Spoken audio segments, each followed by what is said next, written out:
already smells like cempasúchil, copal, pan de muerto, and families are preparing their altars to light the first candle. But where does this tradition, so filled with culture and mysticism, so rooted to the Mexicans' bond as a root of a 500-year-old tree to the ground comes from? Back in pre-Hispanic Mexico. According to the Nahuatl culture, there is a place where all the dead go, a place that also governs the world of the departed souls, the Mictlán, or place of the dead, governed by Mictantecutli and Mictatziguatl.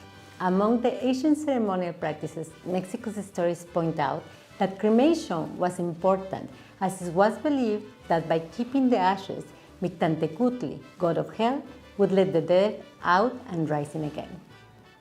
According to some historians, the rituals began 4 days after the person's death.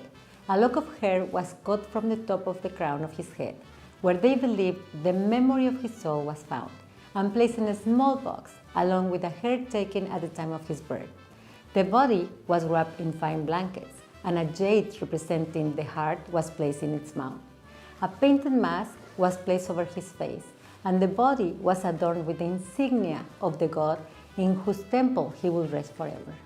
His body was cremated with copal, and a day later the ashes were collected and placed in the box along with the hair, the stone, and on top of the box a wooden figure represented him. Among other rituals, a dog was arrowed, and it was believed that this animal would lead the soul throughout the night houses of the road, throughout the ravines and across the waters. During the following 4 days, before the image of the dead, women and relatives of the deceased performed a ceremony called Kiltonaltia, making offerings to the dead. Nowadays, we continue the tradition by remembering them with photographs and by offering and preparing our beloved departed with the objects and dishes they like the most. We preserve practices from the pre-Hispanic Mexico that continue to have so much meaning to us, such as the copal, which helps to clean the ambience, the cempasúchil flower, which guides the dead to their altar, the dog, which guides them between the world of the living and the dead, candles to illuminate the path, and so much more.